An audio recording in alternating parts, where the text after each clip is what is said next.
Good afternoon, everyone. It is just after 12. It's 12:13 p.m. here, Eastern Standard Time. So technically, it's afternoon. Well,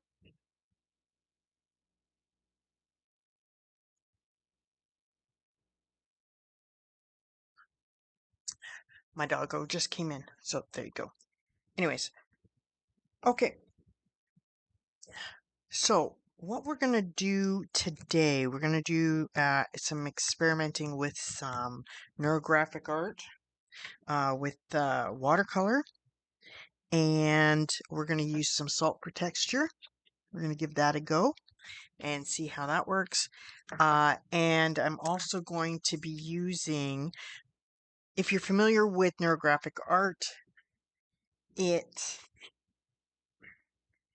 you basically have a background, or not really. I mean, the only real rules are that you would draw these lines and they would crisscross each other. And the only thing they couldn't do was have pointed corners. So you would have to round all of the corners. Karen, hey, hey there. 514, holy man. I thought you were from UK. I thought you were from UK. Welcome, welcome. This is me. You can't see all of me, just my hands. It was so nice on the stream this morning. Everybody was so kind. I couldn't believe it. Um, Hopefully my sound and everything is okay. Um, I'm not sure, Karen, do you do watercolor in your journals? I can't remember. I'm primarily trying to play with watercolors. I'm just beginning. So we're going to do some neurographic art. I found that neurographic art was really fantastic for calming everything down. And one of actually, this is an example of some neurographic art I was working on. I haven't finished it yet. You don't work with watercolor? Oh, see, this is my first time dipping my toes into neurographic art. This one, I have not started to do the pen work for it yet. Um, but I have to say, I'm dipping my toes into many different things. Yesterday, I was creating my own palettes of color, and then I had to create a design around it. So, yesterday I ended up doing some fun little folk arty things. So, because I created a color palette that dictated I had to use these really warm colors. And so I'm kind of forcing myself to um, go out of my comfort zone. And so I took these four colors only and created this little fun little doodle thing. Thank you, Karen. I appreciate that so much. Oh my goodness. I'm not an artist. I'm creative, but I'm not a, well, I guess if you create art, then you're an artist, but I am just doing this to help put my hand, this hand here especially, to work and try to create some zen in mind and body. And it seems to be working. And I just want to dabble and I want to create things that are just fun. And so today I'm going to try to work with some salt, with some watercolor, and hopefully we can come up with some really nice texture. Thanks so much, Karen, for popping by. I really appreciate that. Um, you were on the other stream for so long. I totally get it. If you need to lurk or get things done, don't worry. We're just really, really chill here, as you can tell. Okay, so let's get going. Have you tried watercolor, or have you tried it because you have some and you weren't a real big fan of it? Okay, so I'm going to wet down my whole paper And I just got it down on this hardboard with um, washi tape just to keep it from getting all buckly. Buckly? Is that a word? I don't know. Oh my goodness, the stream, the all of a sudden I had a craving for scones and Irish soda bread. Oh my goodness. I'll tell you what. It does fade a lot. Actually, do you know what I was experimenting with? These actually are Kuretake paints, and these are the watercolor paints, believe it or not. But Kuretake paints are Japanese, and they're way more opaque, and so you can you can fade them off in opacity or keep them really opaque. And so I really enjoy that idea. So I got my brand new Kuretake um, watercolors, and they look like this. They're massive. It's a massive pan. And so you don't really wet the pans. You wet your brush and then put it into the pan. Uh, and then it gets really, really opaque. So you can see how opaque they get. And they have like this resin in them. So you can see it's a little bit shiny, and these are dry. So the more opaque, the more shiny. So the Kuretake is such a big palette though. Oh my goodness. So I wanted to figure out how I could work with them um without having the great big ginormous palette. And so today I've picked 4 colors. This is a gray. This is called blue gray. Looks like black in the palette. And this is yellow ochre and sienna. I know they're so opaque. It's fantastic. So, because sometimes I sit there and go, well, I'm not a real keener on how much the watercolors fade, and you're not really sure about what it's going to look like. So I took advantage of Prime Days uh this week or last week, I'm sorry, and went for it. And I just went for it. So I'm still learning about how these colors work. And so I'm trying to see some easy exercises that will help me explore. Words are hard sometimes. Kuretake. Let me just see here. It's Kuretake. Oh my gosh, they're beautiful.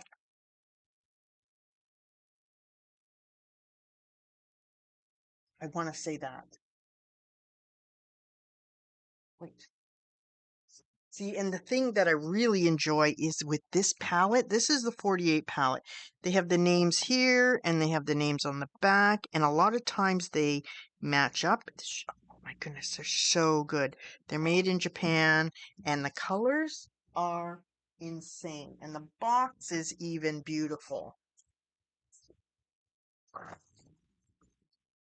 See, that arm doesn't work so well. See how beautiful that box is? See, and for someone like me, having everything labeled works out beautifully. Okay, I'm actually going to be using this brush. Yeah, I'm going to use this brush. And we're going to get started with a little bit of yellow. And I'm going to see how well that bleeds off. See how bright that is? And you know what? It's not going to change color very much. And I'm just going to let it run up. And then I'm going to... Yeah, no worries. That poor arm of mine, it doesn't work. It doesn't work great, so we just run with it. We just run with it, no worries. I'm so used to it now, and so I use a lot of voice recognition software and things like that. Okay, so we're just going to do some gray here, and we're going to end up having this all bleed together. And I just want to touch up here. The other Kuretake set I want to get is the Art Nouveau one. And they're basically kind of called convenience colors because you don't have to mix them.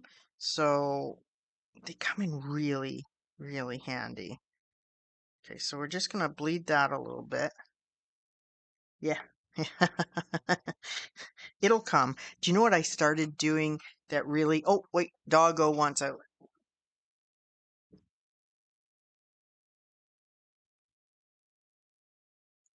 When I first started out 5 years ago, I started by crocheting and I crocheted like, I want to say, 4 full-size blankets just to try to get my right arm to work better. Yeah, I, I'm pretty determined. Pretty determined. Okay, so we're gonna blop blop all of this here. And then we're gonna put, we want to have a lot of water so that I can put salt in there. There we go. And I'm gonna put some salt in here. And it should just create some texture. This is just um, like kosher salt, right? Really nice big grains. Yeah, I basically just did granny squares and well, there was 2 blankets that I just made one big humongous blanket, but I had the same stitch so that I could just get both my hands and one to hold the yarn and one to do the crocheting. And it worked really well, I have to say, honestly. And I did that for hours and hours when I was doing my rehab. And I was like, I am bound and determined. I am getting that right arm back. And I did pretty good. I mean, it's pretty good. It's not so bad. So I'm gonna get some of this sienna. So like I'm not doing a lot of paint on the or water on the palette. And then I'm going to just kind of tip it around to see what happens. Because I want it to have all different colors. You can see the salt is, oh, it's great therapy, right? And I have all these blankets all over my house now. Yeah, it's quite funny. Let's just see how this wants to run. I'll put even more water on it. And I think I'm going to use the hair dryer to get this to do its thing. But you know, this is not going to dry very much lighter. So I'm really happy about that. So, because sometimes it can be disappointing with watercolors when you think you've got it just so, and then it's like it's not dark enough. And you have to go back over it again, and then you don't want to overwork your paper or anything like that. So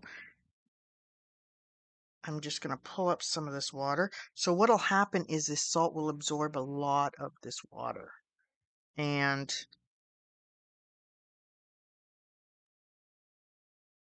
then it'll create these kind of starburst things. It's really, really interesting. And the other thing I want to do is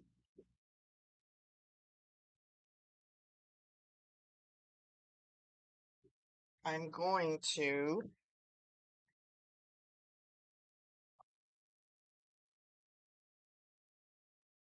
to use a little bit of alcohol and we're going to create a little bit of more texture. So I just have a little bit of alcohol and I'm going to put it in a little pipette and create some lovely circles. And then when that dries, it will stay like this. Really? A nurse? Oh my goodness. Oh my goodness. That is so awesome. That is so awesome. We were a military family for 30 years. So we really appreciate first responders. Uh, they're just amazing to us. And when I had my stroke, oh my goodness, the nurses, the paramedics, they were just amazing. They were just amazing. And it just so happened that almost everybody I dealt with was a woman. And they were just badasses. I tell you what, they really were. The paramedics, my neurologist, I have a hair there. That's my doggo. There we go. Yeah, they were just all amazing. All amazing. So I'm gonna just add a little bit more texture here too, because why not? Um, the paramedics. It was funny. I went to the wrong hospital, and my husband was there, and they're like, "Well, we're gonna send her to a different hospital." And he's like, "Okay, I'll be right behind you." And they're like, "Ah, no, I don't think so. I don't think you'll be able to keep up." It was awesome. Okay, so here, oh, my little washi tape is buckling, but that's okay. Most of what we're doing here is done. So what I'm gonna do is I'm gonna blow dry this so that I can just get down to the neurographic part. And I don't know if you've ever tried neurographic art, but it is just fantastic. It actually, according to science, will help you um, not rewire but reestablish pathways. So I don't know if you've heard of it, but it's used in art therapy and things like this, and it's used for anxiety and for again words reestablishing the pathways. It's amazing. It really is amazing. So okay, I'm just going to mute myself so I can blow dry here.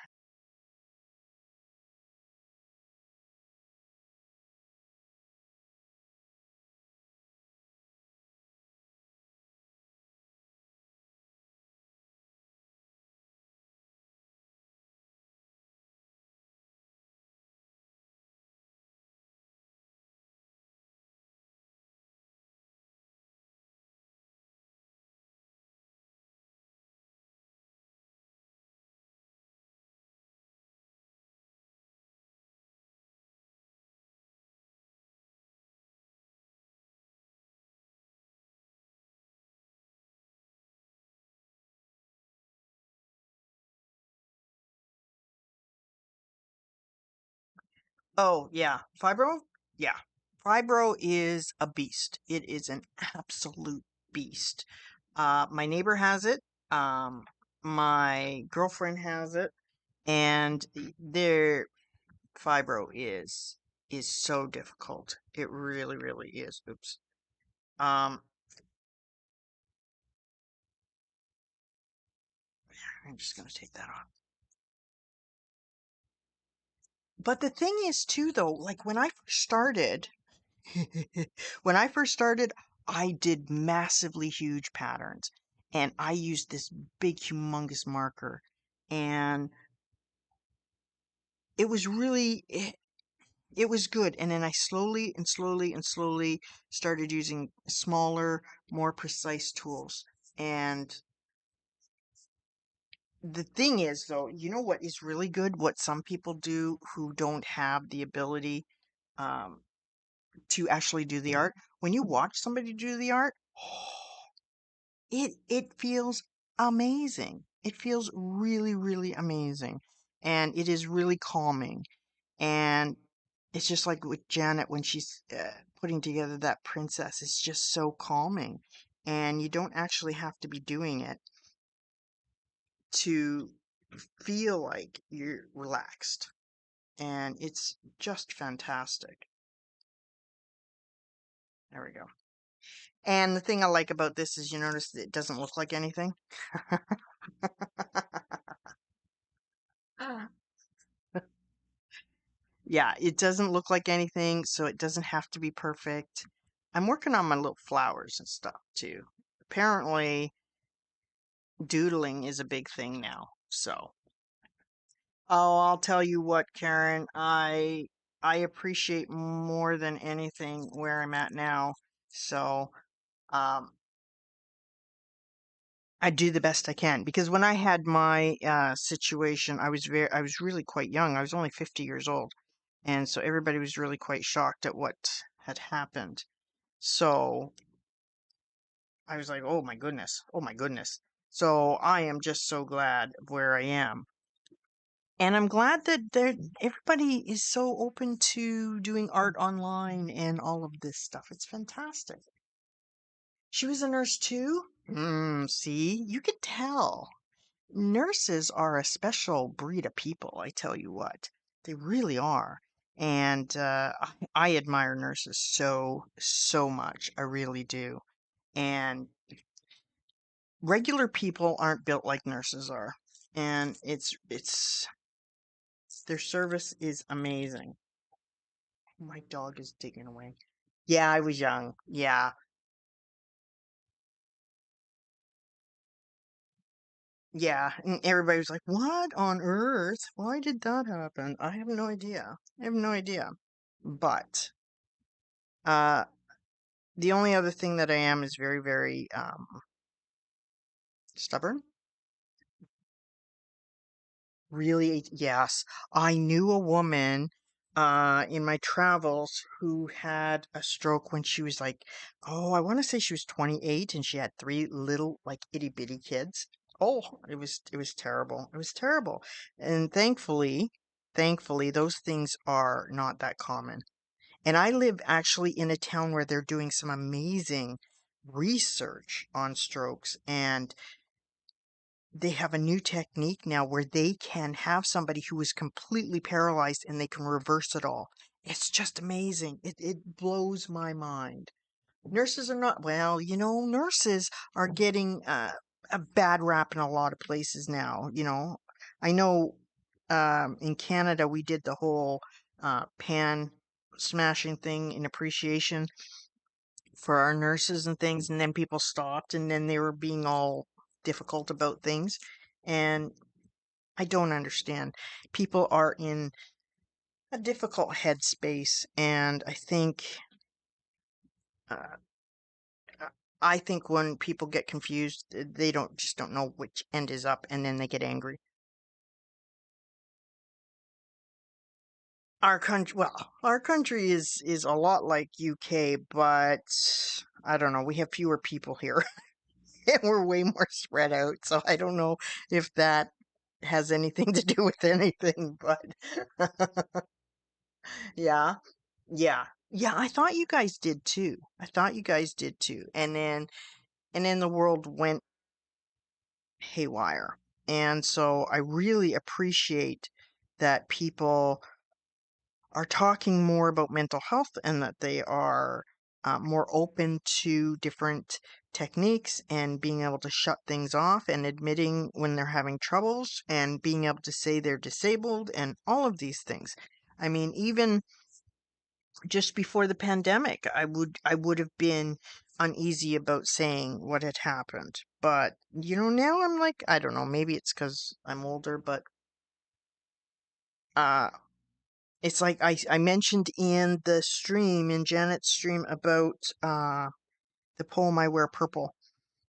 And oh my gosh, between getting older and having a stroke, that is my go-to poem. Yeah, our healthcare is exactly because we have the same kind of universal healthcare.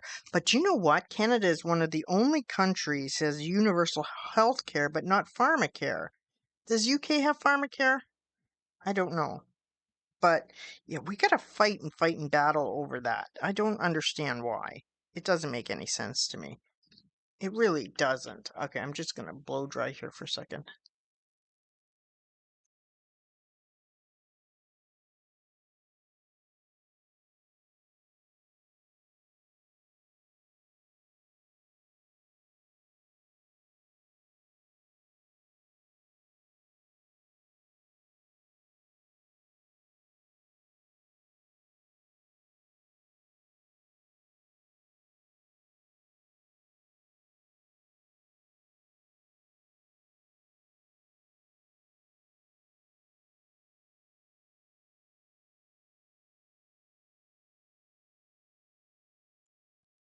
Pharmacare is where you can get your prescriptions um, paid for without having extra health care. Does UK have that or no? I can't remember if they have that. Um, Mental health workers, yeah, yeah, they're the bomb. And I love that now it's very much connected. My GP was also had a focus in psychiatry too, so he's a really, really well-rounded um, doctor, which is fantastic. So you're just so much more comfortable talking about mental health and things like that. Oh, if diabetic, okay. See, we don't even have that. No, you have to pay for unless you have third party additional stuff. Yeah, if you're diabetic, yeah. Uh, if you have third party additional like Blue Cross or like those kinds of things, insurance, extra insurance, then uh you but you don't get it given by the government. No, that's not a thing here either. So, yeah, it can be very, very difficult. It can be very difficult. Oh, look at our salt. Look what our salt did. I enjoyed that a lot. Yeah, so we're hoping that we'll be able to change some policies.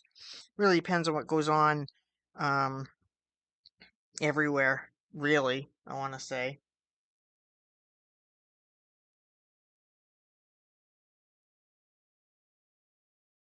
You're 58 and you're diabetic? Are you diabetic? I'm diabetic and over. I'm in Canada, yes. I'm not over 60. You're 58?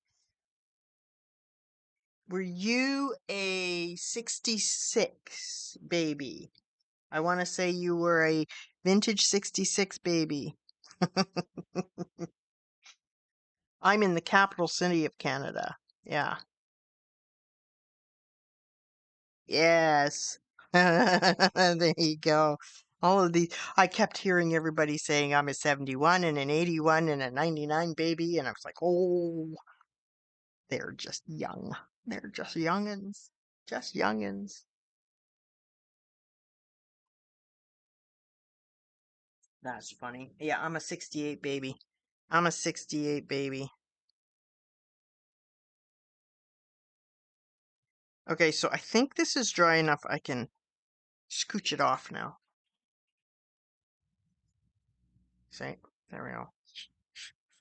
Anything that doesn't come off, we'll just let it do its thing in a minute. I know, right? I was sitting there laughing, going, "Oh, you have no idea. You just wait. You just wait." But thankfully, now I can sit there and declare myself old enough that I'll wear purple with a red hat and not care. Right? Do you normally? I am a Libra. I am a Libra. And I'm right on the cusp too of Libra and Virgo. And I live my life very much like that. Do you make videos? Do you ever live stream? Or do you mainly live stream? I've got subscribed to you, but I have to get back and have a look. What sign are you? Okay.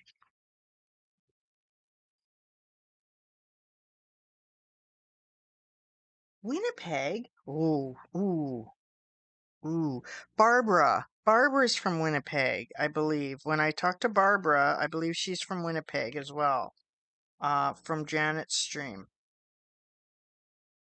That Winnipeg is a harsh, harsh, harsh one. Your son's a Libra? Oh, you're Aquarius. See, I don't know a lot about the star signs. My husband is a Leo. My son is a Libra. And my son and my brother and my mother were all born on the same day. You have no streams? Okay. Right. Right, right, right. I was trying to go on to everybody's channels to see what they did. And yeah, brain issues, but I'm trying to remember. It comes. It comes.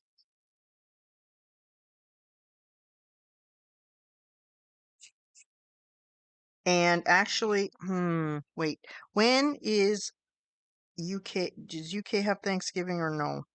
America Thanksgiving is later than us because they're further south. We have Canadian Thanksgiving in October, and my brother, my son, and my mother were all born on Thanksgiving weekend. Did you? Oracle cards. Oh, I've seen that. We're both air signs. Oh, you'll have to educate me on that. Your hubby's Leo. Ah, my husband was born on the 3rd of July.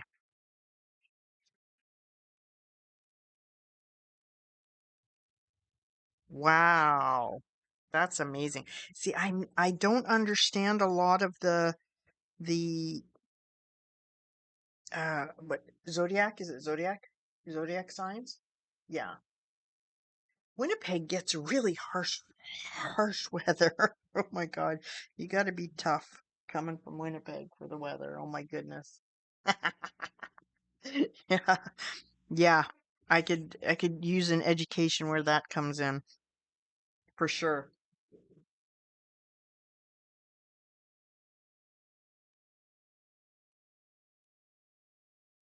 So basically, I'm gonna have a look and see what kinds of things I'm talking about when I'm talking about neurographic art.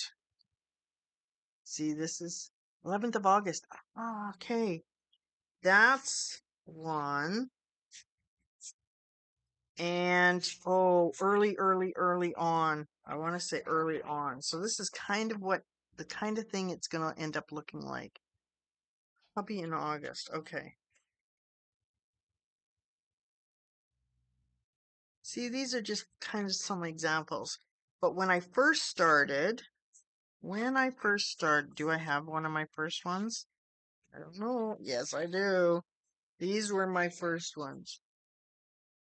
And these were when just started and I was really trying to get control of the pen and just trying to use some, see, I started with some little bits, but mainly it was really nice and big and with the big fat markers. And then I gradually started to get a little bit smaller in my details and then a little bit smaller. And I wanted to just kind of use the colors to dictate. Yeah, yeah. And a lot of that actually is just figuring out what it looks like and the aesthetic of it, but also having the fine motor control.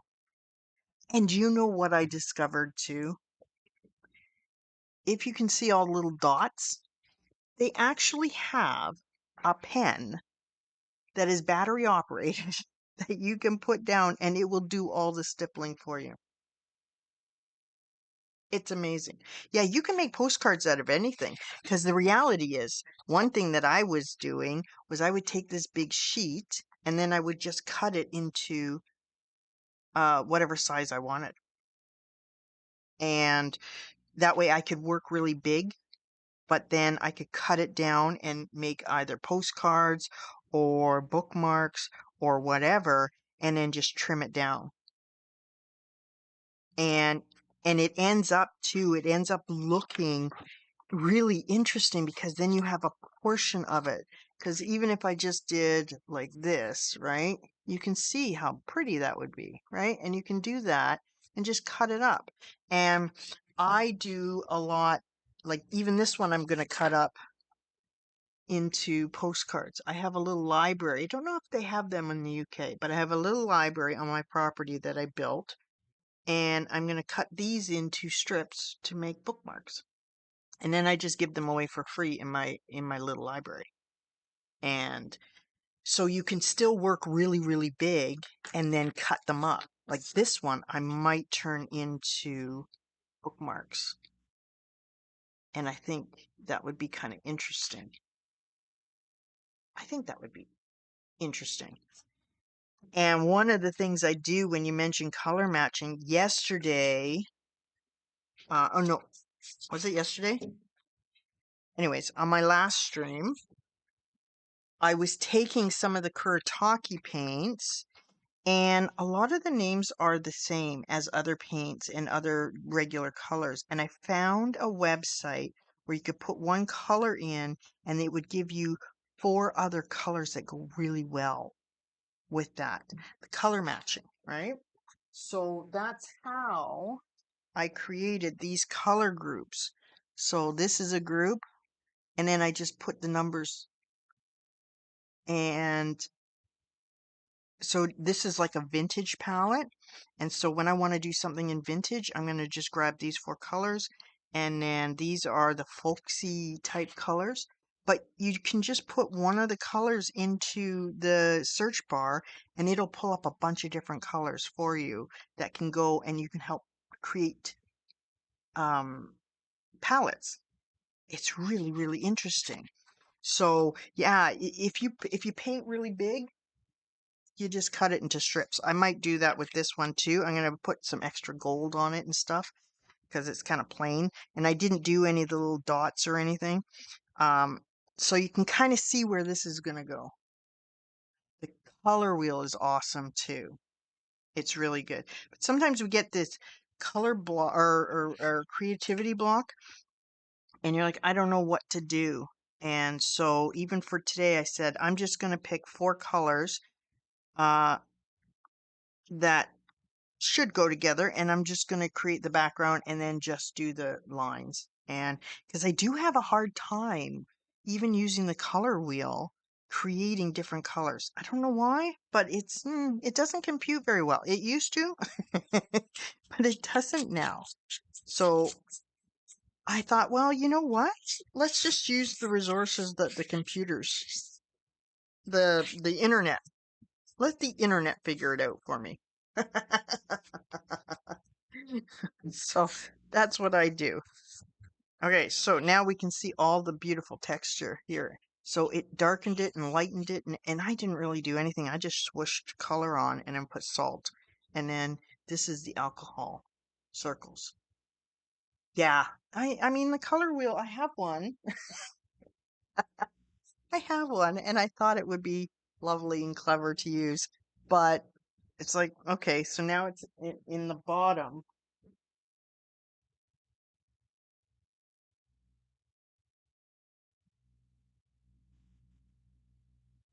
See, I have one of these, and I have one of these, and I thought I'm gonna study it. I'm gonna learn. I'm gonna learn all these things, and I'm gonna have my color wheel, and I'll be able to figure it all out. And hmm, hmm. It's like well, perhaps, perhaps not. But I mean, I understand. I do understand that any three colors mixed together will give you brown, which is cool. But this is why I have more of the convenience colors. And that's why I also make sure I swatch, because otherwise it's very difficult. And my brain just, do you have this one? Yes. For some reason my brain just does not want to uh, compute. So the one thing that I also do that I find really slows me down, and I've done this really big and I've done it really tiny, is using is it my dip pen. And a lot of times I'll use the markers. I just learned this by watching basically YouTube. I've always been creative my whole entire life, but I just watched YouTube. So, and I just tried to figure out things I could do, and I just enjoy it. So when I was having difficulty with my fine motor skills, I would use thicker markers, and then it would get gradually better and better and better. It depends on the day. If I'm really tired, then words don't work and hands don't work. But I realized I wasn't so much fickle as I am, I like to say I'm creatively adventurous. Wahaha. So I have all these different things I like to try. So, one thing, if I do know I need to calm down and relax and chill out a little bit, is I will use a dip pen to make these marks instead of markers.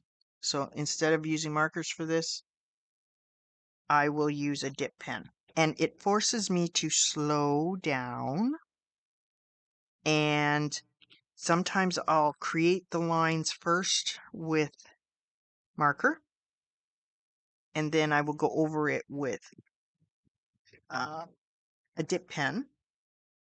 Oh, here it is. And it's just regular ink. You watch, yeah, I know, right? Can you imagine when we were younger having YouTube? I mean, oh my gosh, it would have been just hilarious. It would have been awesome.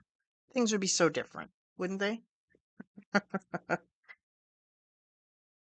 So this is just regular ink, and normally what I do is I don't even have think about it. I just let the colors guide me in where I'm going to put the marks. So let's just put the pen here. And so I'm going to start, where am I going to start? Let's get it going. There we are. And we're going to start right there. Coloring book. Oh. Do you know what you can do too? Is you can do, well, this is basically a reverse coloring book, is what this is, where you put all the colors down first, and then you put the lines in. And the thing is, that is exactly what I did with this. These were all just blobs of color, blobs. And then afterwards, I put in the black marker bits. And so if you YouTube um, reverse coloring book, that's all that is. So you can make the weirdest looking just blobs everywhere. And and then just put really wild doodle marks everywhere. So you can really feel the dip pen scratching on this type of paper. And it really does force you to slow down. And sometimes the felt markers don't behave very well on top of watercolor, so that can be a bit of an issue. So then what I'm going to do is everywhere that I see that there's a natural division is where I'll put. And the biggest problem I have with watercolor is you have to get past the ugly painting stage, where it looks like you just messed it all up and it looks terrible, and you have to just keep going because it's going to look really good eventually, or passable. Watercolor, yeah, this is watercolor paper. Yes, 30 GSM. Uh, but it's not very expensive, so I'm sure it would look totally different if it were on more spendy paper, but it's not. It's just uh, I buy the big humongous pads, and then I just cut them down into smaller shapes and do it that way. So when I come down, actually I'm going to make this thicker, and it's actually quite difficult to make the lines thicker with marker unless I'm working with a really big marker. And the thing is, when I do it like this, I don't have to worry about my hand not cooperating. I just fill it in and it fills in really, really well. and it's really dark black, black, black, and that works really well. So we're going to get us past the ugly painting part. But that's the beauty of like abstract painting and things like this. When you feel good and your muscles are going to behave and whatnot, then you can do it however you like. And the fact is, it'll be fine. It'll be fine. And sometimes I can do all the little dippy doos and dots and everything, and sometimes I can't. And I'll just leave it until a time when I'm in front of the TV and I'll do the little stippled dots and things. I can't believe they make an electronic version of the stipple pen though. I I forgot, bad me, I forgot to look it up during the Prime days because it is spendy. But wow, you sit there and you put like 20 dots in one go. It's amazing. It is amazing. Okay, and then I think I'm going to start with some circles, which are basically rocks. Sometimes it looks a lot like um, geologic formations. So here, to go with the neurographic part, you have to make sure that your corners are rounded. There's no jiggy jaggies. I agree that most art is like that. Absolutely. I don't know why, but like even with this last one, I got to a certain stage and I said, "Oh my gosh, that looks terrible. What are we gonna do? This is awful." And then I was like, "Okay, just be brave and get through the ugly painting stage. Just be brave. It'll work out. And if it doesn't, you wasted a piece of paper. It's really all you did." And that's, 8.5 pennies.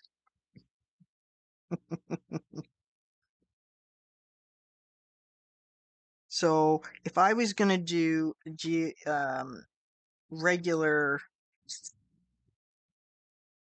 actually, that's not a good example. This is a good example. If I was gonna do a proper neurographic art, I would just do lines everywhere and then round all the corners. But this is more of a geologic abstract, so I'm doing it kind of out of sequence. But the only thing I'm making sure of is that all of my little corners are rounded. That is a must. And what it does is it's very calming and very soothing and very relaxing when you have to round the corners. And then I'll take it to, I'm thinking I enjoy this little line here. I think I'll just take it to that line. And it's amazing how much ink your little dip pen will hold. It's quite good. So then I'll just go around here. And I'm not literally following all of the marks, just wherever. And sometimes I feel good to do this, and sometimes I don't, and that's okay. And you just kind of go with the flow.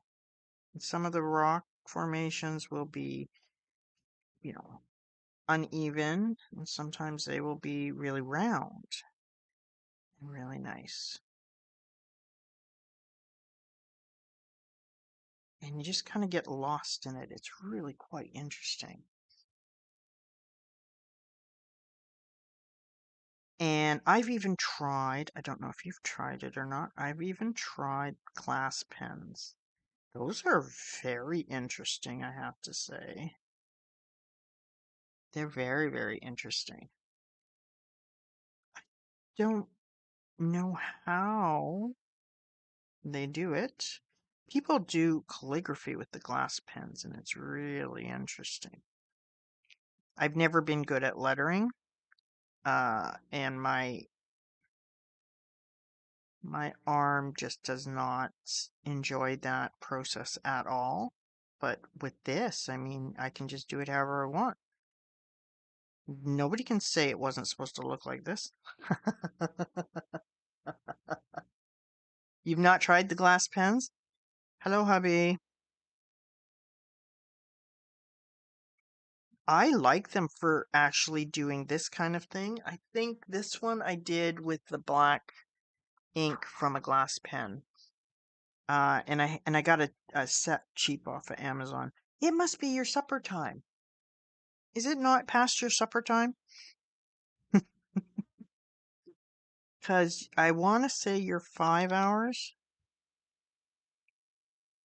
difference. I'm Eastern Standard Time. If you need to go and get your supper, don't you worry. I will. What you can do is come back to the live stream and zoom to the end and see what it ended up looking like. Zoom. Zoom. See, so it's starting to take shape a little bit. It's 6:04? Yes, 5 hours. 5 hours. It's 1:04. Have you had supper? Dinner? You call it dinner, yes? I have family that actually lives in Brighton because my mother's family is all from England and my father's family is all from Holland. And so I have family who live in Brighton.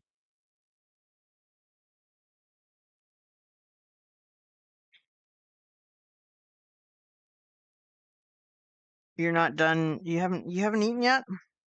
Oh goodness, what have I decided to make for supper? Oh, yes, chicken. Chicken leftovers from last night because I knew I was going to stream today, so I wanted to have leftovers ready to go.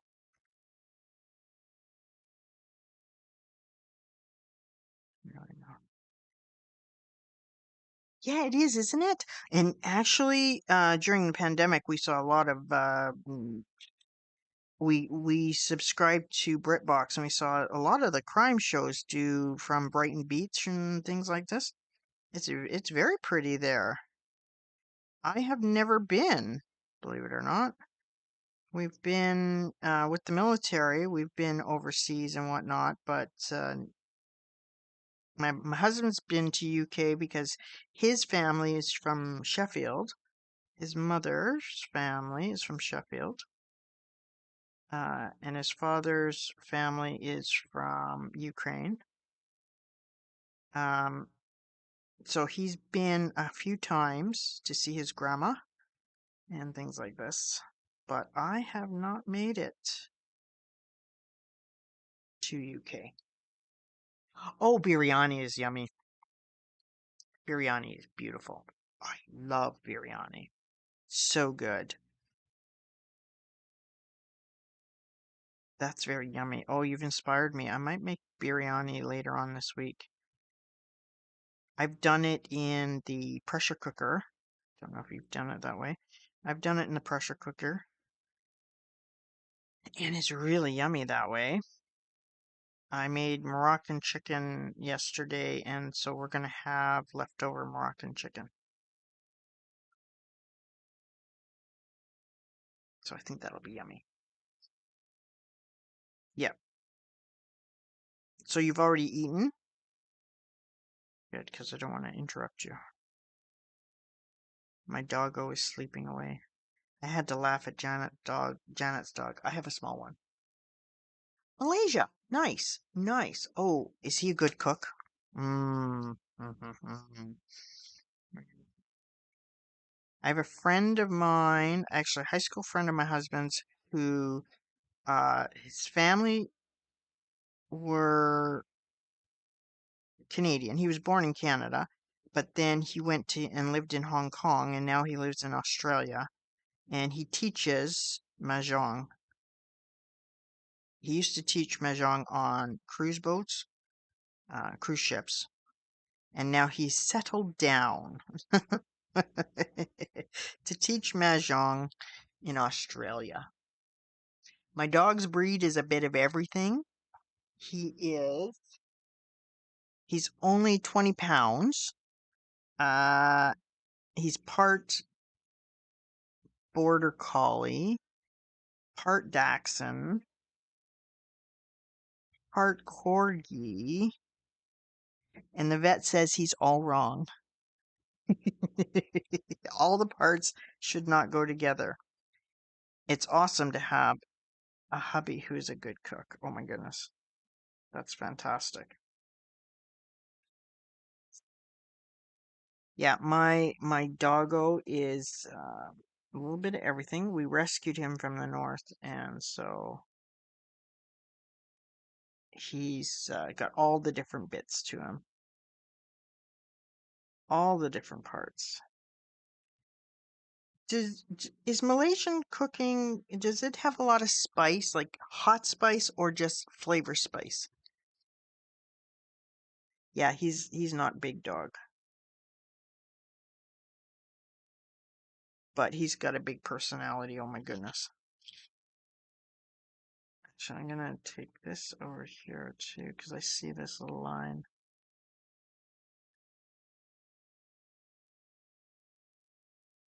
This little floppy thing here. There we go. Because I can just glue that down. My husband is really into spicy food. I'm into flavorful food.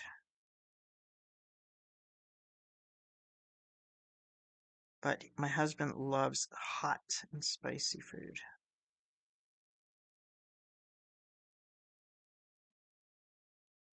Me, not so much. My insides can't handle it. Oh, really? Okay, cool. My tummy is too sensitive to uh, spicy food.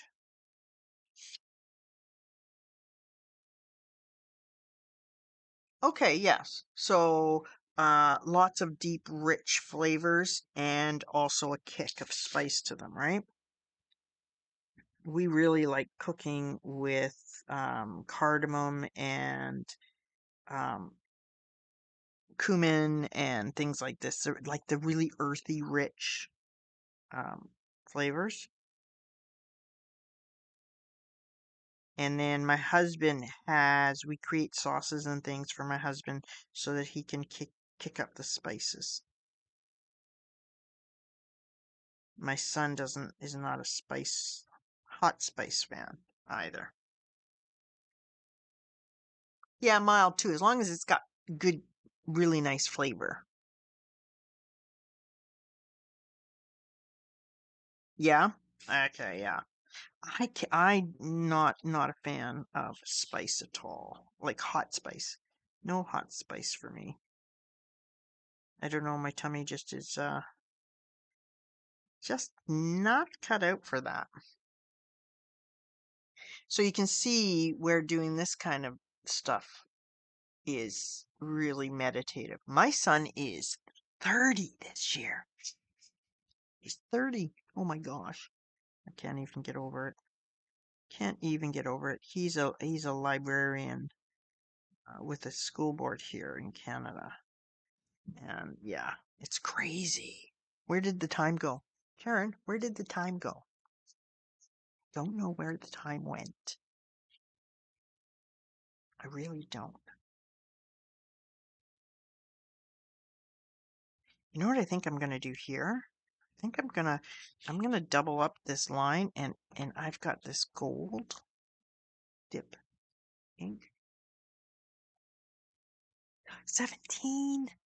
Oh, 17. Wow. That's an exciting time for everyone. She says diplomatically. That is an exciting time for everyone. Does he have plans for what he wants to do for careers and whatnot?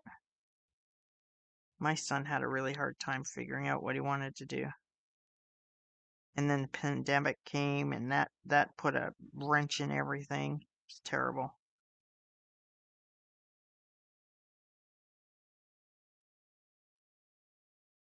He ended up during pandemic re um, changing his mind and going into library sciences, and he ended up doing that online because of the pandemic. No doubt. Handsome mixed boy. Yes. Come on now. Criminology. Ooh, sweet. Sweet. I love that. I had always said I would have loved to study criminology or be a lawyer when I grew up. I would have loved that.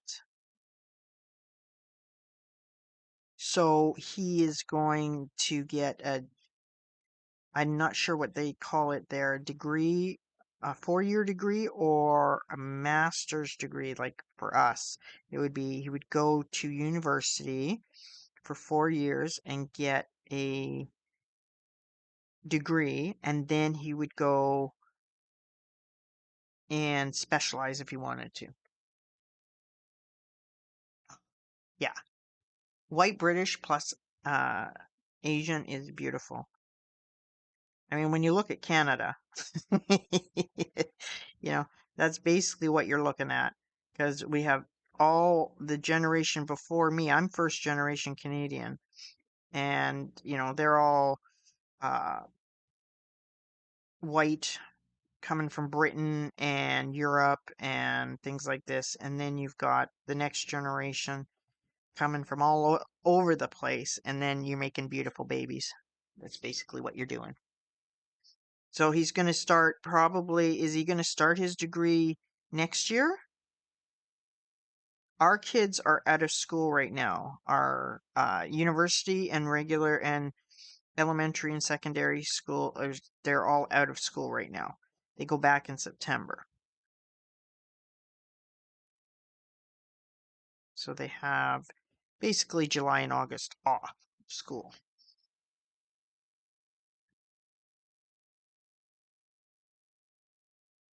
And I think, yeah, I can't remember. I had relatives over from England. Ooh, I want to say it was in June, but it was like in between, um, in between. It was during a break, but it wasn't going into the next year or something. Yeah, something along those lines. So has he got time off right now? I had one of my cousins was a prison guard in, I can't remember where he was working. Don't know if it was in Brighton or not. Can't remember. In September. Okay. In Scotland. Oh, wow. You're gonna miss him. Holy man.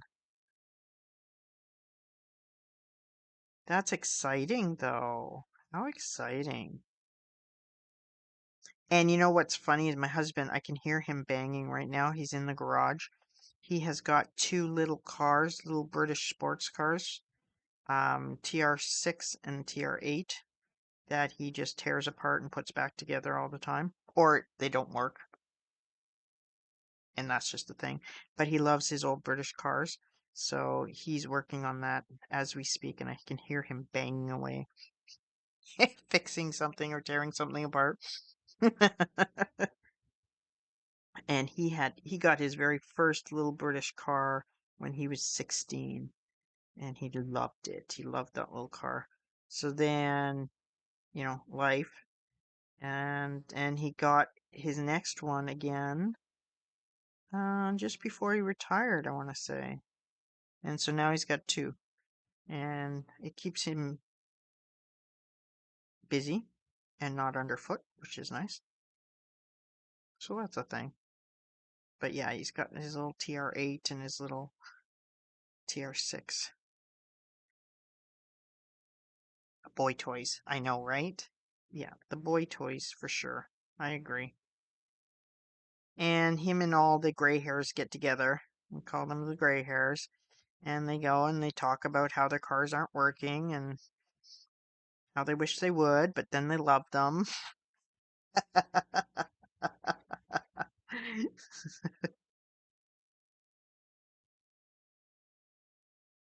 It's very funny.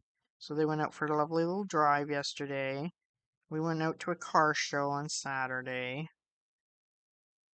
So that was all fun. And everybody shows off their little cars.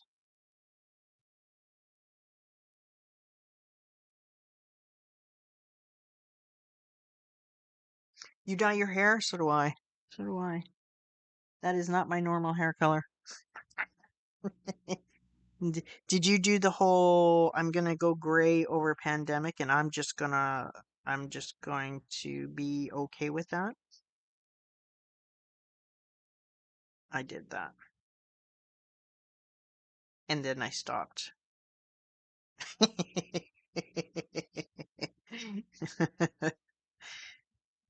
Because it was impossible. I have English wiry gray hair and it doesn't behave at all.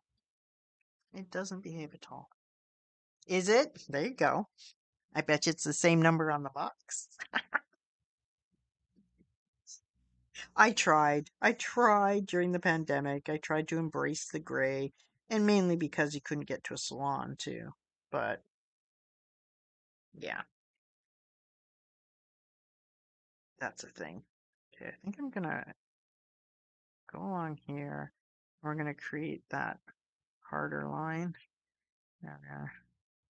See, I told you you can just watch neurographic art and it's all relaxing. Yeah, there we go. Yes, mine's very curly and crazy. It's crazy, and it gets all frizzy, and but it's got really tight curls. Yeah, it's crazy. But the nice thing about doing a stream where you don't show your face, Janet is so brave, is that you don't have to worry about what you're wearing or anything like this. Did I brush my hair today? No, I didn't. Indeed, I did not. Is it humid outside? Yes, it is. Is my hair really frizzy? It is indeed. Yes. But nobody will notice because you see my hands.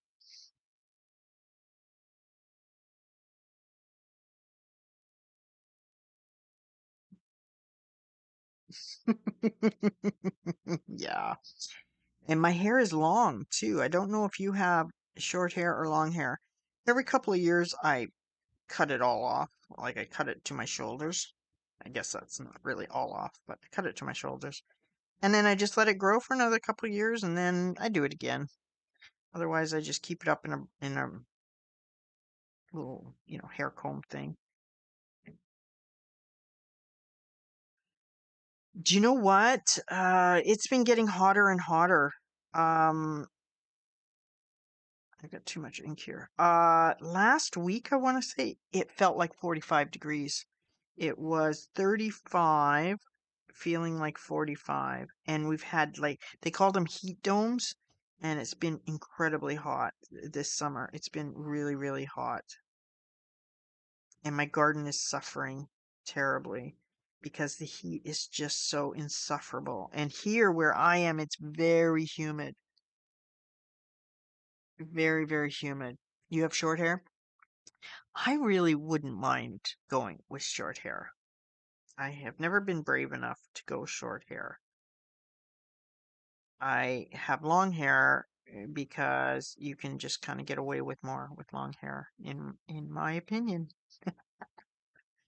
Yeah, so today it is 28 degrees outside, 28 C. I know you do C as well.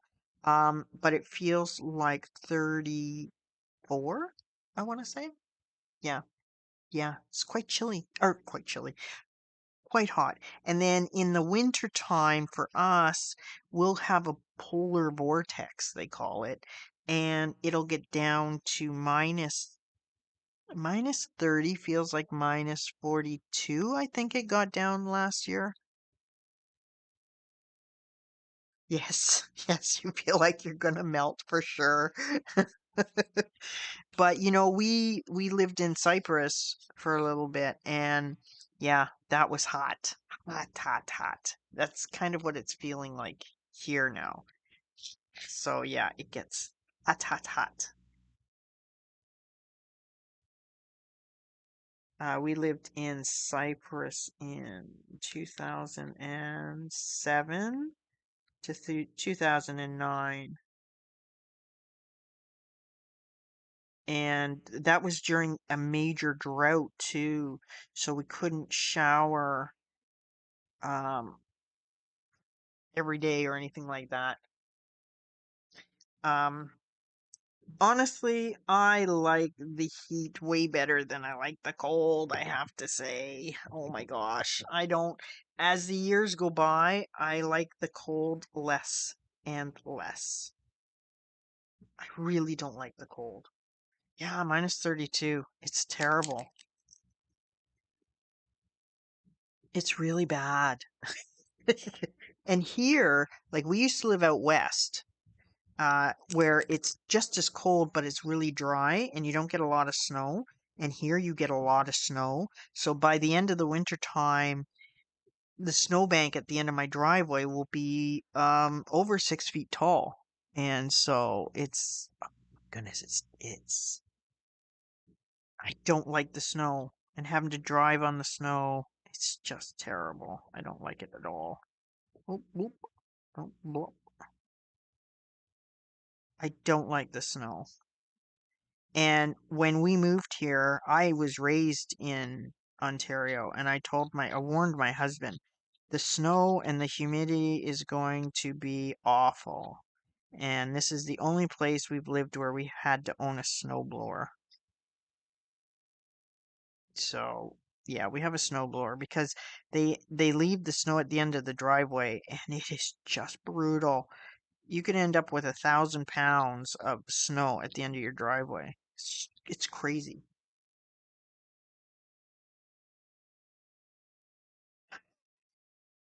I like Cyprus okay.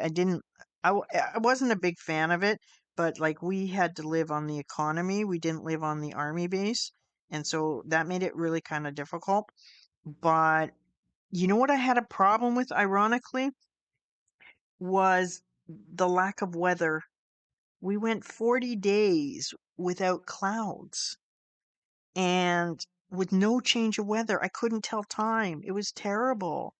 That I didn't know. And even now, I can't, the 2 years blur together. At least here, I can say, do you remember when it was? We had that heat dome and we had 4 days of 40 degrees. I remember that. And I can tell you what happened during that time.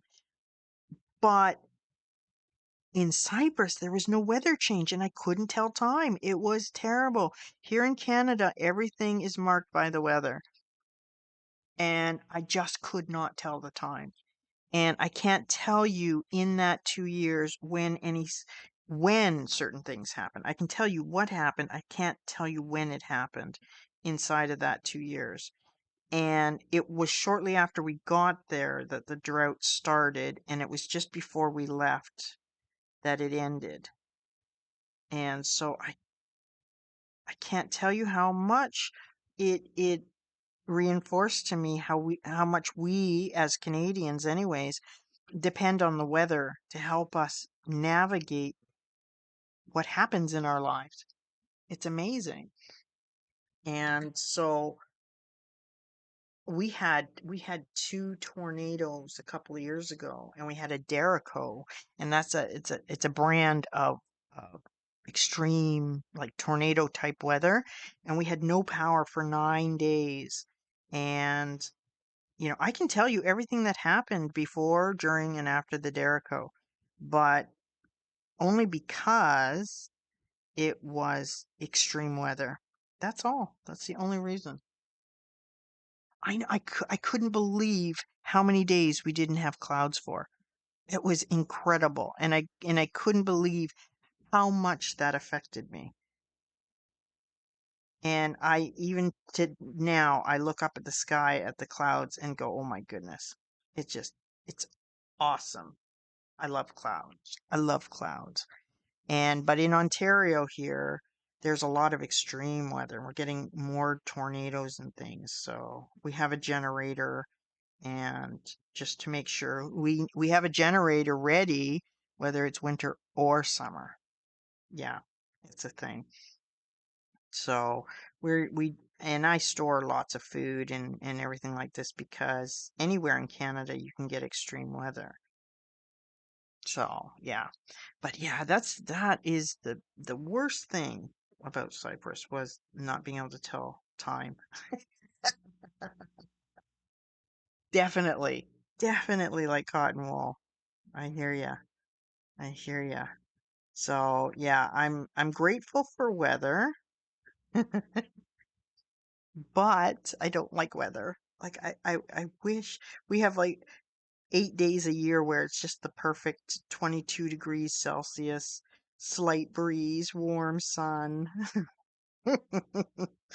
But we don't have a lot of that.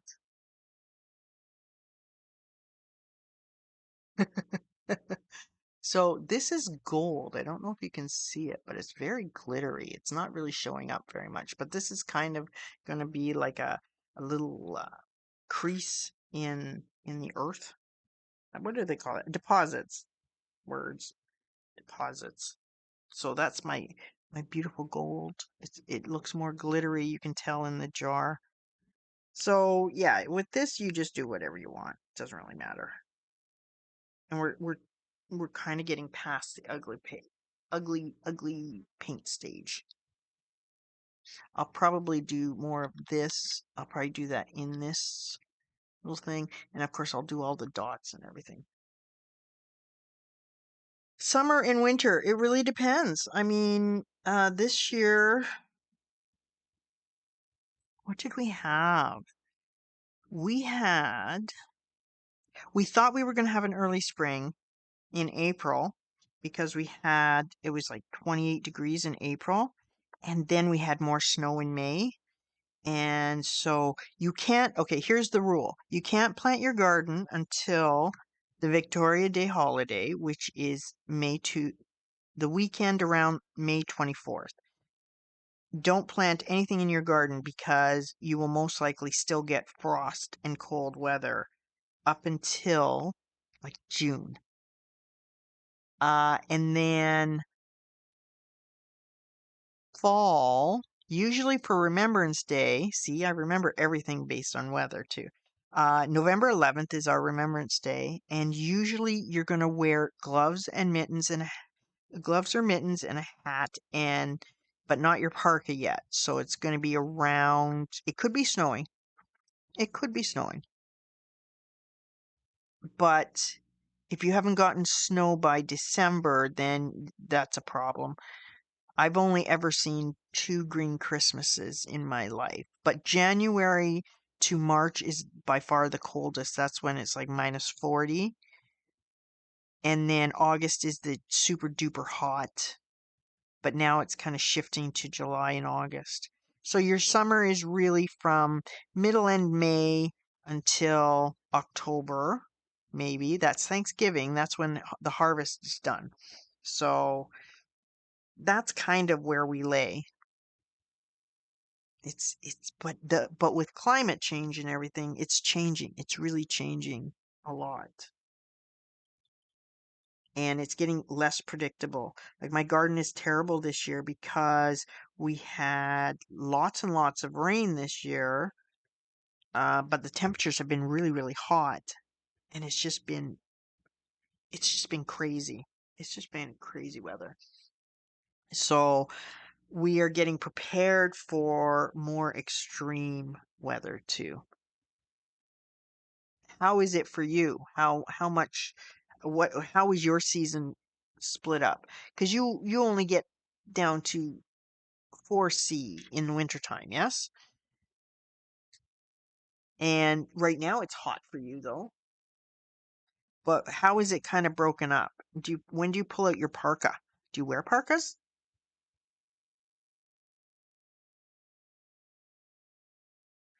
I'm gonna let's get this gold off of here. The gold goes here. Okay.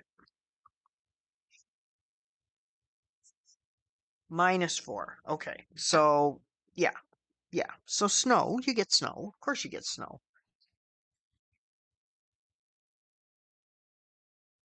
But do you have to wear like have winter tires on your cars? We have winter tires on our cars. We swap them over usually in October, November. We put our winter tires on, and then in April, we'll take the winter tires off because the ice will only last for a day or two if we get ice. Whereas in over the proper winter months, the ice will be terrible. No? October to March. Yeah, okay, that makes sense. Yeah. We're about the same, but we just get everything extreme. Sometimes we'll get last year I think the most snow we got 40 centimeters of snow in a storm. And it's heavy, heavy, terrible heavy snow. Oh my gosh, it's so heavy. Oh, so heavy.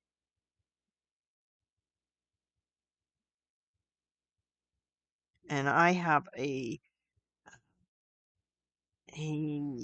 moose. Is it moose? No, it's sheep hide parka that usually gets pulled out in November.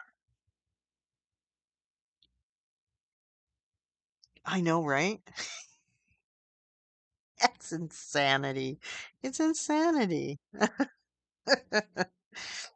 And when I had my stroke, it was February, so it was like the coldest and most miserable weather. Ugh. February is the worst. January and February is the worst months here. It's the coldest and the most snow. It's terrible. Yeah, it's really terrible. Don't like it at all. If I can just hibernate for those months, I'm happy. That's when everybody falls and breaks their arms and their legs, and it's ugh, it's awful.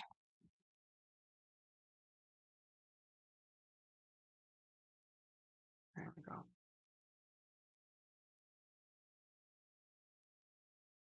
It depends on where you are. In Ottawa, the public transport is terrible. It's a government town, as you know, it's the capital city of Canada. So there's not a lot of people here. Like it's a million people, but that's in and around everywhere.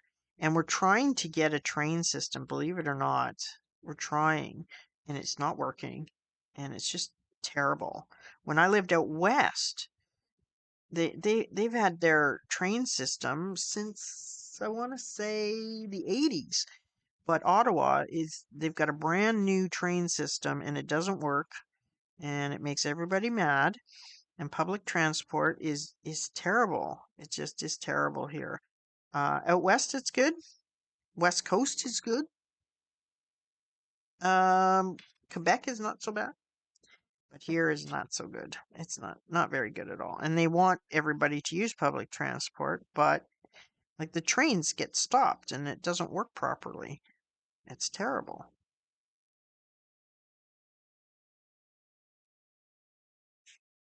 And it's very pricey. You know, it's expensive. It's terribly expensive.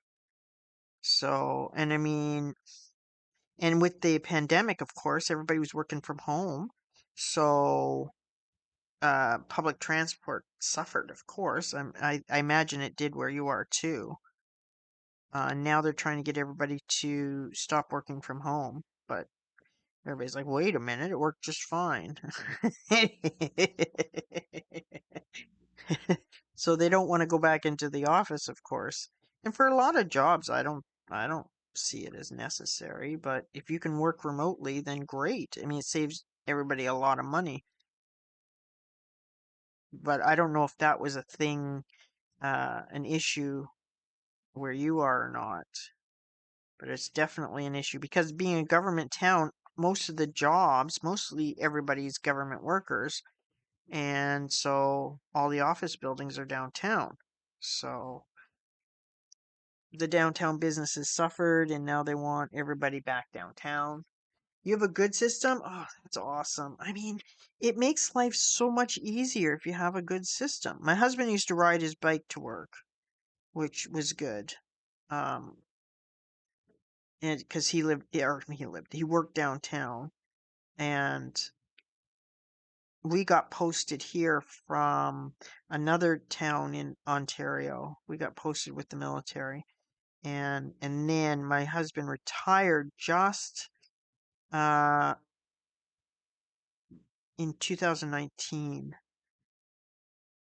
So it wasn't such a big concern for us. And then he was working remotely for contracting, doing contract work. Um, so it wasn't a big issue for us. But we have neighbors who worked remotely and now they're being told to go back to work, and public transport is terrible. So it's like, bleh. It's very difficult. Really? Buses every 5 minutes. Oh my goodness. See, that is awesome. That is the way you go. That is the way it should be. Buses every 5 minutes. That is fantastic. That is the way it should be. Not here. No, we have a terrible bus system and train system. And, they're building this new train and it's actually not far from my house. And I really wish it was better. Really do. But, I mean, I don't go anywhere anyways, really. Like, I don't have to go out to work or whatever. So, us being all retired and whatnot. But it would be nice to be able to take the bus or the train places. You have red buses. We have Oh, so the red buses are like the most frequent ones? Are they like express buses too, where they go quickly?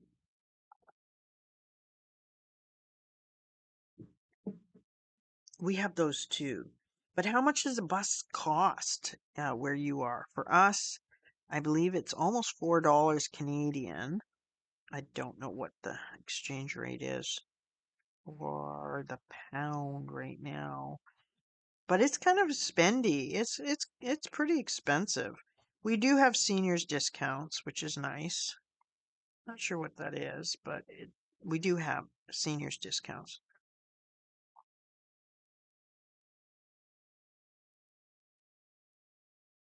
All right. $1.50. Okay, so that $1.50 I believe would be about 2.75 Canadian, I want to say. Oops, see, jumped out of my hand. You get it for free? Oh, because you disability, right? So yeah, we have discounts for disabled. I don't think they're free though. I don't think it's free. I want to say it's not.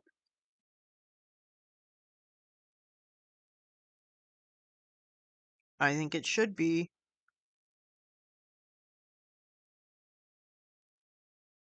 How are you with typing when you're chatting? How does that go? Is it okay for you? Because a lot of times it's not okay for me. I use on my iPad though, I can use voice recognition. So, because sometimes it just takes me longer and then it just, you get frustrated. What?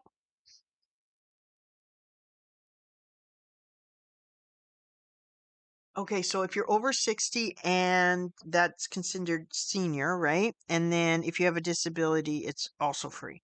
That's awesome. That is really good. I think seniors discounts here start at 65. I want to say it's 65.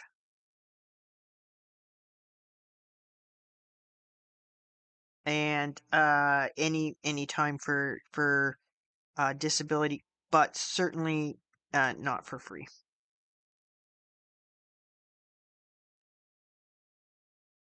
I had to clean my dip. Free optician? Okay. Bus, train, free dental, free doctors. Yeah, we have free doctors. Um, we're getting on. I think we just put in a new system for um under certain ages for free, under and over certain ages. Um, free optician over 65, free doctor. Free psychiatrist, but not psychologist. if it's prescribed by your doctor. What else did you say? No, dental. Sort of, kind of, sort of. Pre-optician, yes. Yeah, I gotta go and get my eyes tested, but I'm too young to get it for free.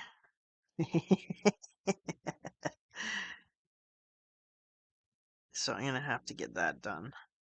And my husband he's 61, so he's still too young to get it for free. But we're hoping that we're going to start implementing some of these things. But the problem is that Canada is so huge as far as land goes, and but much fewer people. So our tax base is way smaller. So and our transportation and infrastructure and stuff costs so much more because we're so spread out and have such a huge country for landmass. So your tax dollars don't go as far. Um, so that makes it really difficult. Uh, because you can't tax everybody into oblivion, but you still have to have these services, right? So yeah, yeah, it's a thing. It's a thing. So yeah, what are you gonna do? What are you gonna do? Okay, you know what? I've been on for an hour and a half. Holy man. See, look at all this. Look at all this bubbly fun. Look at all this bubbly fun. I enjoy that a lot. What I'm going to do is I'm going to finish this next time. Oh my gosh, it was so nice to chat with you, Karen. I tell you what, it was lovely. I'm so glad that you popped in. And I've only done a few streams, so I like it where I got to tell you a secret. I actually streamed uh I used to stream cooking 8 years ago, I want to say. No, yes, I started 8 years ago up until my stroke. And then when I had my stroke, I had to stop because it was just too difficult on my brain and my hand. And that gets dangerous when you're cooking on a stream. And so I was kind of glad that for the first few streams I didn't have anybody to chat to, and now I'm like, oh, it's nice, I want to have somebody to chat to. And this is so nice that you came by and I could chat with you, but I didn't have too many people to get me overwhelmed, and I really appreciate you coming by. And I hope you can come by again. I am going to, of course, come by to Janet's because that is just enjoyable. I really enjoy it a lot. And the community there, she has such an amazing, amazing community. I'm glad that you enjoyed it. I really am glad that you enjoyed it. I will definitely see you on Janet's. And I made sure that I subbed to as many of the people in Janet's chat as I could, and so I'm going to make sure I'm in with them as well. And any of them who do a live stream, I will definitely pop in and be part of the chat. Absolutely. Whee!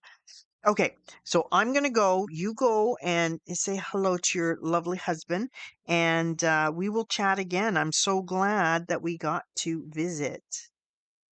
Of course, Monday. Absolutely. Um, I'm probably gonna stream. Uh, I want to be there for Janet's stream, so I will definitely do it after that. After that. My name's Lisa. I'm sorry. I kept saying it in Janet's stream, but then everybody was so chatty and it kept getting lost because when the other Lisa came in, I was like, "Oh, I'm Lisa too." So my name's Lisa, and I'll just and poor Janet, she keeps missing it, but I'll just keep saying it until she catches it because digital connect draws is hard to say, and so I will make sure I get it to her. And then next time I can finish this one off and we can see where it takes us. Fibrofog, it's a thing. I understand. Well, I'm glad you got to spend some time here, and thank you, thank you, thank you, thank you for popping by. I will talk to you later, and I will see you on Janet's stream and probably other people's as well. Bye.